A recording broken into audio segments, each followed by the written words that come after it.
say yakase tumia Israel yankopon odi ni nyina ama me rodi fa ni nyina eda enwa ni nyina eda wonim bibi me na me yere yeyi na wode kuma se yeye o atonsu agogo me yere yeyi na wode ma ese yeye no operation yi na wode ma nurse foi satam na ya ma wo me ba panyin no kesewa ama anese foi efre me ko share omo office ene me ka say to me fo say abranti wo kra de wonya ni yie because odi kan wo ba nti wo yere sesi ya de asi wanwo bi mu a so de wonya lucky wo baba no be wo amam ene omo ne me kasa ya to me fo a eda na nye easy obi afi ni aware ena eja ye bai omu yi ne ye bai nti ne kwasi ada ene ne Yankopon di fo hia ene ye de Yesu ebeto mireni na da onim we na ma Yankopon di fo oye sronko when ye break and go dabi ada enye tietemu mi wura tene ne nsa ya ntene kasa yeti ya ne se amen amen a problem situation ti say chese onia tutu aka wesem ada ye mi yira wodi o pa akade ne niam bia akọ ya akwanche bia hu se de ye be kwa akosi amen well ya he ada 3 months me yere ho ye ne basa ebi e be malaria afedie ididimu na ma me se me yira nkasa kora o se ono de won jindi so eda tumi pa wonya ntetem mu tepi otene nensa eda could you imagine say 9 months no duye ye wu akola kama na najema na da wonim sesia me ne okasai me kura ankola nso obi a yeyi na wodi o yeyi no na da wonim se me ntwawa no asema wo kan eye me won waye ma ho dwi na enye me won waye ma ho dwi kese if say asem ni sie na be so wo hia dem na so nse broni ye ka broni na ye ka yes na bibifo akotobi enokre na bibifo asua ka no ho nimde enti bibi se wo ka no ho a ye fa nkwa abotire bi na emum nimde na abibifo no bi kosua aye no omo se nti efra de bi replacement parts ade na ase no na bibini hu se ade wi na yese nti ese ye no bibini hu se broni ne ye no oni ho wo de kwahyewa na ampa na replace the ase na ka ne timi ko pepepe ana Israel na kupon na ye onipa yes Israel na kupon na ye onipa on na ye omene ho Israel na kupon obeye bibi wasase we so a this what the father did for so enti bibi tochima onipa ho a say ne kredifo ni wa replacement ma dabi na da ani diem wo de hwe Hernia ne kontene no and na from 7 good years Hernia one nyame di fo hia nyame di fo tene ne nsa enne wade ne ho etiefo ne ahwefo yenko hemra I have made you too small in my eyes,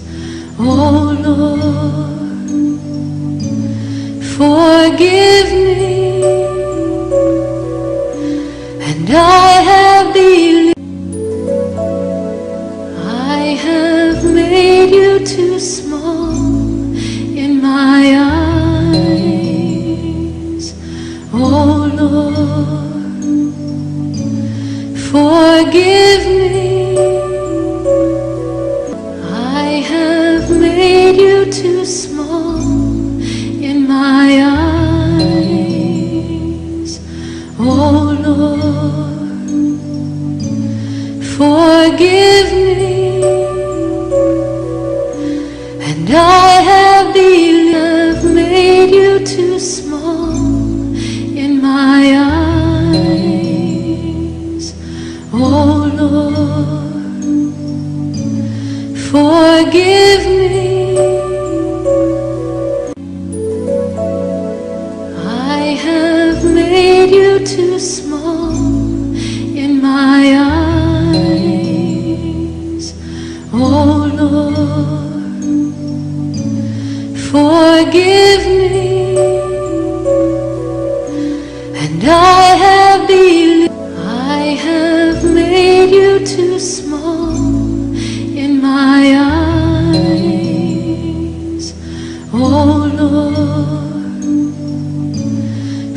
forgive me,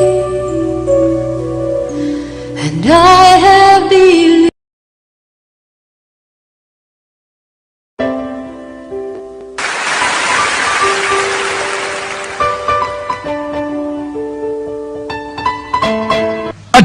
For video na bubu ati for video na bubu o ya dia ho ampase dan koso nko owura Yesu tini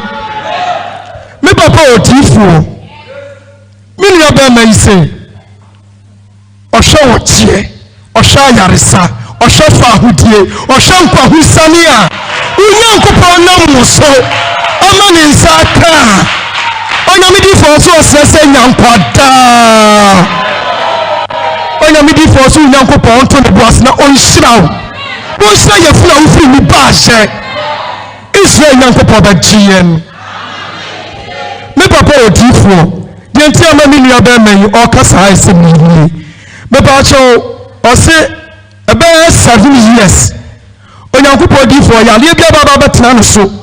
ama wodi nimdie ni nyansa ye bia nyanso so na enko me pa cho yale ni nyina ye Hernia me pa cho me kire enkwe eye me ma jade onyankopon tifo mi ni oba ma ise aduro be na onno hye o ti se doctor we paya no okoho na so mi na wonu aduro na acha 2 weeks na sa kenya no na onyamidi for 7 years nie wa je na fam die bia na so ensi aka na so bra Israel nyankopon tifo abra Israel nyankopon tifo o tifo at my Benjamin o tifo at my Benjamin yakoswa taw nyankopon wase me pa so gadu nhyiraw onyankopon tifo mini oba ma ise onya akwanya de baba tu wani pa to se ye 3 months nie no onyankopon tifo me pa to wani de no obo kwa so eye fidie ima na ode letena wa ha me pa so wani de na yapon no onyankopon tifo amra odi mini oba ma itena ha de mo no obo onyankopon tini Jesus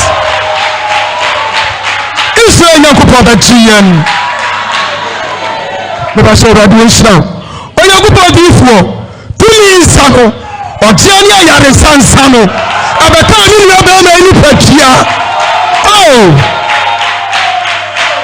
Israel nyankopon ba gien onyamidifo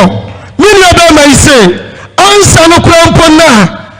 oba ma wasrama no na nanu na akwanya ba ma no na utire ba tansa no utire tumi nsano utire ayare sansano ansano oro Yesu Kristo wato ne buasiesie no wode kan ni pagia no Israel nyankopon ba gien me ba so gadu nhyiraw onyamidifo o se 3 months nie wa hwe ni mu a nyamidifo o se oboapa aye so obekopa akeso akwakobobo wakobobo daba akodamienu damiensa nyamidifo o se shawa na nka yesen ko otie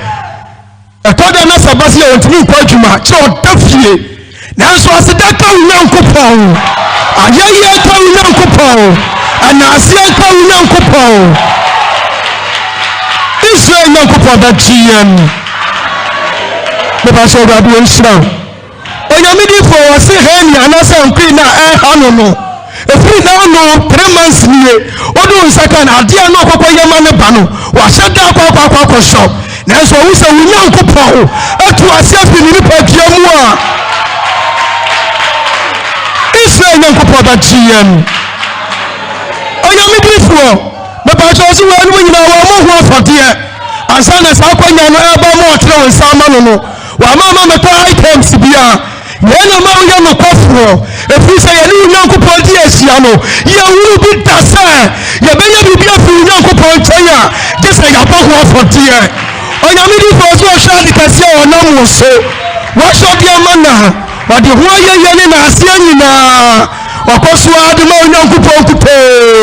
sada o na mo so na otom na okai na obuasem o da nyankopon wase. Hallelujah, hallelujah. we eye adanse a kyese ano den enye easy ohu adanse pa adanse pa eda kyese adanse no ho dwiri we akandie bia ni mu Debi akandie bia ni mu Debi bia ni mu bebo afori bia so ni Debi eda mpacho so say memo akasa mesewa na me bam kakra so say izu anyankofo ye no kwafo yes we ye no kwafo pa TV na ebeba ye no TV bie ye common na sorry no ebie ne adifo no bie no eye papa eye pa o ye no krepa so say obi bedia dance a na de odi dance otumi ka say me ba ye na me koye emergency yes me ba ye na me kobo afore ye yes pacho pa ana adanse ya aba so eda yi di adanse ma onua na wote wo no hwasema oka afori bia ni bibia nim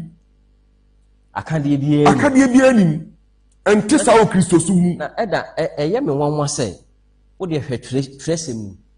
fi Genesis to Revelation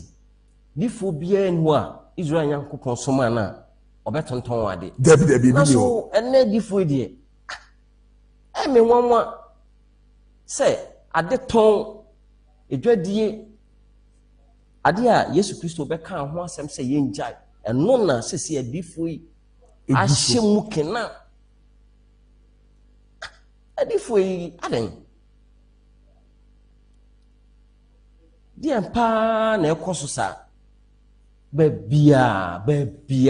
eda me say asori babi o say sese TV na ba nti hu sorry bebiri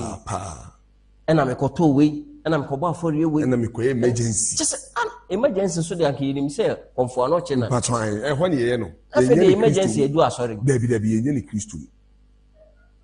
emergency ni ho na eda so say odifo agema Benjamin de ni nyankopon se de bi owura ne ka no se ni nyankopon de di ho adanse amen so say odifo mfa ugidi enye bibi Debi odi tumi a yes Israel nyankopon de ama no ena odi ye adwuma se mpatwe da sanka kane okobo osofo amane oso ye mompae Debi now ye bo odifo ya tibida odifo de Debi empire be na okobo ono ohia ogidi o Debi ohia ogidi yo so ni asase no no yo mi no mi no on suma no na nipa wo samo nkasa eno obete de obete ane amen na da onim de san eye mi hu pa san ye me wonwo wo ade na wo hu se ikun wo bre wo de achia uhu amane wo ne yankopon di fohia o se kan wakoma to yem ada kan wakoma to yem ada obehu akoye anu akofa ho ada enya bibi o enya asasi esi ye rodi fadma mejima ni eji ehie seda si anyire ho ampre enya nkwa eyeye yawo eyeye ya esedie izo enya nkwa da na di che na ko a fa hodie ni ojo ne krensem emran sede esi kasafa edie mani panyanti ase no onam na ko aso fa ni bibia nkame hwenkwe Hernia ne ko din ada me say o the hospital kwa no mu yi a itimi saba eno eka obisa bo wachire wonnam na ko an nsaso se enwonwa na ahudwiri se o timi so nwia na obutu no ade no akwa ma ne nua na ahudwi no o se hwa se de ade no 7 years yes 7 years me so odofo a wo hwe o sofo oni odi fo agema Benjamin me che nyankopɔ akwa no yes omuntam no esusu ne wa asa ha esu ya kotima asase ano osofo no mbe yewura no Debi o se Israel nyankopɔ na asoma no yes do boss oni asase no hwe ni nyuma o hwe ne nsam kae nyuma na ho keka na eda me se na senka kura na e ma ho dwiri eda eya na senka kwasi ada no o kwa asɔre o kɔyɛ den masa adofo ha ye righteous TV se opese wo ne nyankopon difo ehia ayi kumase ya ejuso echen krum ofaka uduru echen krum aka che mate ne se ubesi wo righteous city junction Obo se Nyankopɔn defo billboard kese da ho. Obie ne nsɛm si. Wo se ogye no ɛso obiara so. Akonya ne da ho ma obiara. Nti fa number yi na ene Nyankopɔn defo inhyia. 0594 844 111 0594 844 111 number na ba konsuni 0539 224 1999 0539 224 999 Aha eye Righteous TV se efe na wode ofidie no atoa waye nhyira papa na hwe adanse tumidie wenye adanse baako kyese adanse a isisi wo hia dem ho no enye yize ho dwiri na ade baako ewe won na ebro adwene ntiase so ne se woni Nyankopɔn difo hia anya bo afore behumi asem o ma afore nkohu no na prayer materials bi ani ho abeto bi eho no onye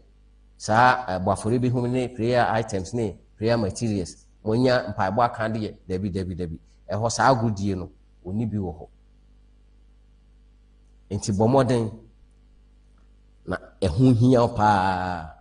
na ene udifo Adwuma Benjamin enhia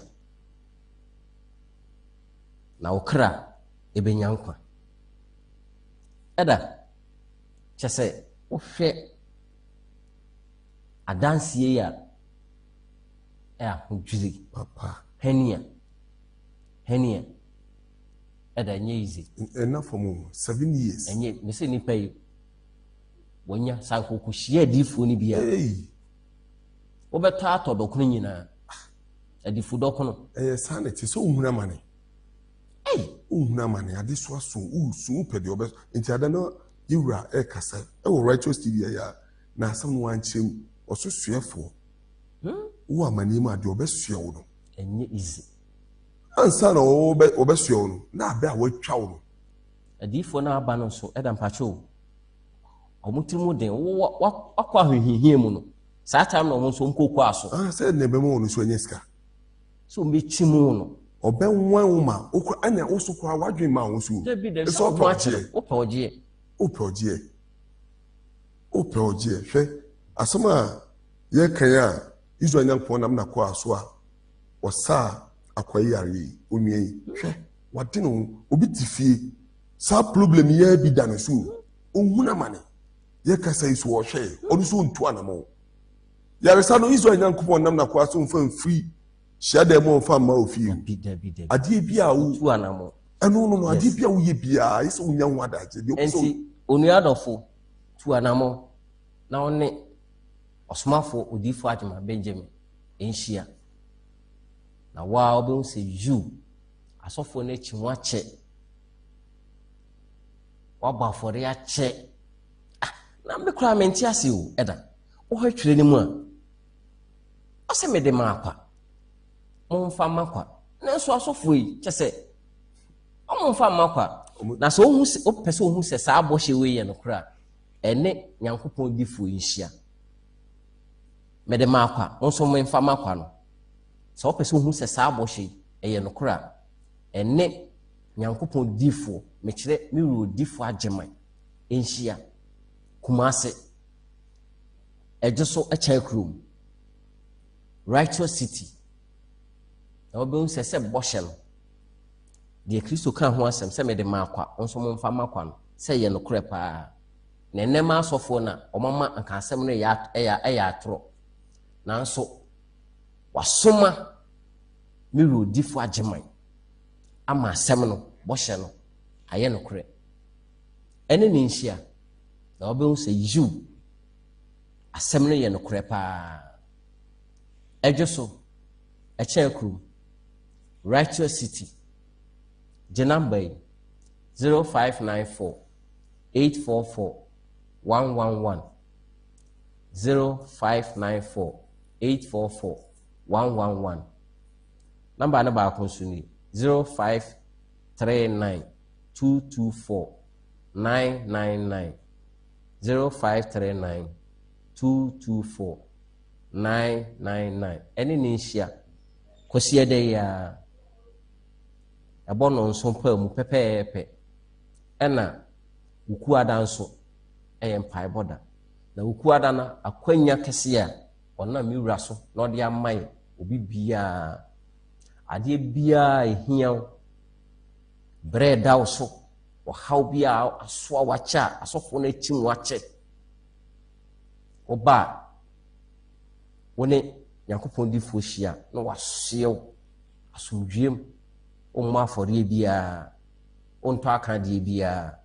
ho na obi unse tresem no sen kasakwa na de beka bia so ye nokre ene ni nhia mechemi rodi fo ageman our righteous city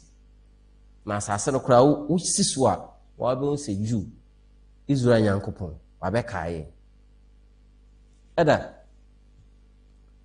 chese mentwe ho kra menti ase Hernia eda Hernia nipa eku mu asase yesu chese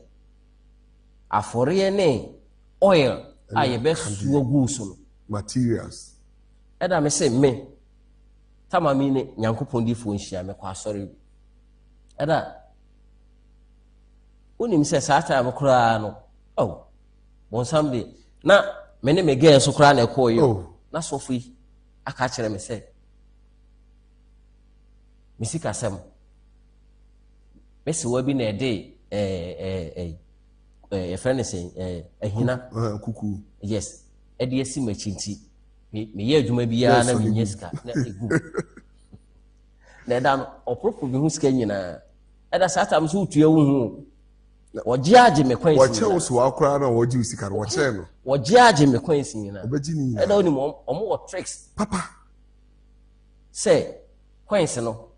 se wamfa megu mu a ode ade bi esi so wamfa megu na de kwansi no kofia da bia obenya kwansi nko a na difo so aka we ya kire wo hopo eda so sa na ekoso eni ya so sa na sorry ni mu eda me say ya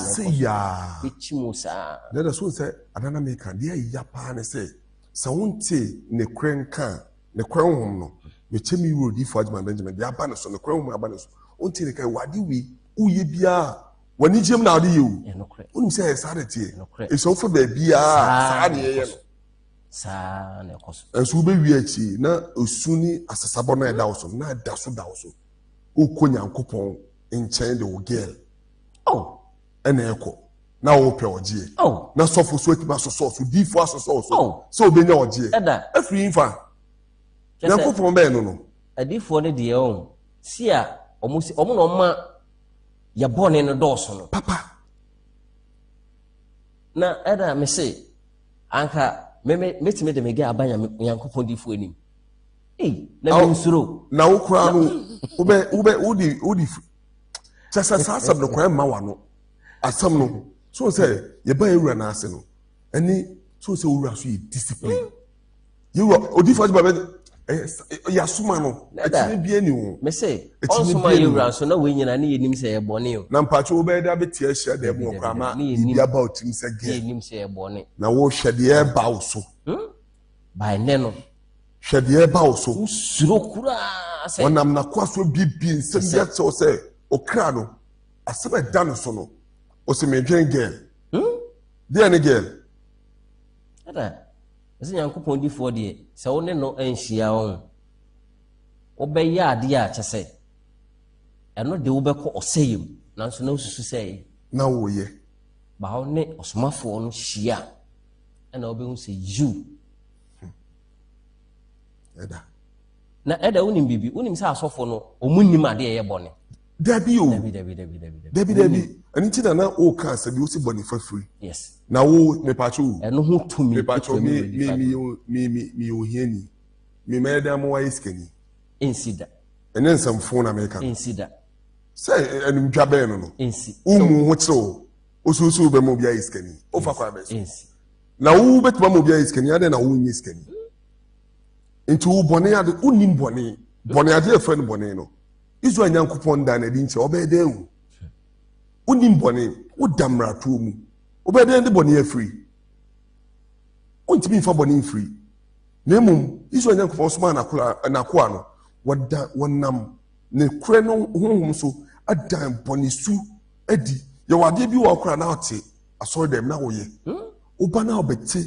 ni wo na koa nim se saade a wo ye bone no se ya ade a ya che se asama wo ka girl ho ase obi wo ho a one oba a wanye ne ho ade ne te so ni one ne ko asori a o ma wo be 4-5 asofo ana difo nim wonim so mote wo onye ho hwe na ada wonim bibi mpacho onam yankopon difo so ama yehu se sawodensa shanap ekoware ya eye bone eda mese asori anameko me eda ba kuta ma me be mere ho ade toto ne nyina wugina meso Louis shanap no yentem to abrofo die ni bi edo onukra ne tu mefu se me nto abrofo die ni shanap no hwew na we ade so be de bone afiri bone no bone so odam obede ni bone afiri wo san ya sori panyin ade a wunim obede ni afiri wo ya sori panyin obede ya sori panyin so no okoye sa no ye na wan soma na ko ama ye no wan fa sa ade no ho fa firi ama ye na ye nyina san ketu sa ade wi unim nso na wo yo Adam Pacho Bedase. But for a higher righteous TV. Sefe na wode wo fidi ato a. Why inshira? Akwanya kese eda ho pa. Ene nyankopon difo ni nhia. Na wonim ensa de yikura no. Wa wonim se wokoye wo yere ho ade. Wo de snap ne koye. Afobu account. Wa wonim so wokoye wo yere ho ade. Wo de snap. Osofo kura ne ka cho se fa snap. Na sofo no kura no wo ye ne yere ho ade wo de snap ne koye. We ne ye de teten sorry. Ye wu awie so ne ye de teten sorry. Snap anka ade minim se ye abosomde na so ye de aba sorry. So ye ni enam se ya sofo ne ye anifrafo anifrafo no musa stress so say fashion up kware na onim why nshira say odo ofidi ato righteous TV ene yankopon difo nhia na de why nyina no yankopon tumi bone fafiri tumi e wono so a ode obone be free na fi onamo atiesi kwantrene ne so ene ne nhia kosi ada ebe ye me kire kosi ada ya anopa no nso pa mu pepepe no wa hye osom na se uku ada nso anopa no nso pa mu pepepe eno so ye mpaebo kese no wa hye ase ene ni nhia kumase ejeso eche krum righteous city fa number 0594 844 111 0594 844 111 number akonsuni 0539 224 999 0539 224 999 ene mirodi fajman ehia na onfa bone a waye nyina enfiri asase so awieye brim ono nkoa na owo bone fafiri ho tumi ose mekan wo yemu ahyew nipa otime de bone efiri on se na tweresem ni yetimi te sasem na awieye brim yetia yiye yankopon hu yemobo wasoma ne tene ni mekire miwura odifo ageman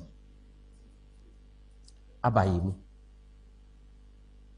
the ultimate bone for free, or the bone be free. Now, when you are queen abeye the etene, or do anamo be sitting in a coin so. To any nincia. Amen. Eda, ese yasofo na omoka tenene. So tenene no munchire yimu yi. Omoka tenene ya na tenene yenim se okwa asore na oye tenene ni. Na woni Nyankopon di fo hia yi. Uhu ne se ne asofo ne de no nsoso ye no. So say Eda mepacho adwuma kura adwuma wo nkosua no obey den ayo untimi ena sasema wo bisa mi pacho Israel Nyankopon na nam na kwa so no de asoma no nti won ne wo tumi eni akonya wo de betsew saa de na wo ka tenene no woni bitima bi ma kyerɛw Yes. ene saa obey den no wo this one nam na kwa so eso wonam ofiri huhum na de akyerɛkyerɛ no sɛtene ni ade wi eyesi nti wo ben wura na ɛna wo ben saa de na yɛ kan yɛ friend tene no saa sei na tie nti won soma wa wo ti obɛka sɛ ni wo Adam pacho ani die mu nti sabre afutuo kakra bɛ na obetimi de ama ahwɛfo sɛ na bɛyɛ a nipa do betu ana because opese wo hu tenene ni anasa opese wan kasa obedane tenene ni a afutuo kakra be na ode be mo Eda me pacho me da ase so nse ade a nipa owo no ena ode ma pacho o wa ade a ena atimi di ma unni bia untimi mfa ma bi pacho Israel Nyankopon soma na ko ano ode tenene na ama no nti wo ben na sɛdeɛ tenene no esitie no ɔno wɔyɔ nti obetimi de bi ama ho oni betimi kyerɛkyerɛ o sɛ eyesei eyade sei uye sei a ɛna abɛkɔ du saa mpɛmpɛnso na yɛka tenene no yes pacho nti so tu ana mo ba bia wo bia ɛna deɛ de kora ne sɛ Israel Nyankopɔn nam na kɔ asohwɛ hyia dan kakraka no wapagya si wo nti ba bia wo bia sɛ ne kora na osima uba obenya baabi a obesoe kopim se otena chi kwasia da no beso na no wura na hia baabi a wo asase we so baabi a wo bia o ti Israel Nyankopon di fo ne nka no baabi a wo bia usim ntem so de baabi a wo no utakam one day na ade ba udi ye kasa ade chi no papa Israel Nyankopon ma ho kwa sim den ya enu memenda enwumre kwasia da no pa no na wa na obehu ade kra training no training dua no obehu na oso ohu se wonam no so betima chacha ma oso abeye nipa training ni that's eha eye righteous TV se o pese wo training na wo ye training a yi se one Nyankopon di fo hia se one Nyankopon di fo hia ba bia obekọ bia no eye kwara kwa nti ene Nyankopon di fo nhia na hu tenene efa kwanya we so na mechia osomafo odifo agema Benjamin mechire otenene ni no ye ya soma no no kredifo no de yenya nanka asofo de yaye hana mechia no ewura Nyankwada ni a mede dwumadi ho chia no medin Eda Louis koso anafo afidie no to na abete nsem a unti bida makram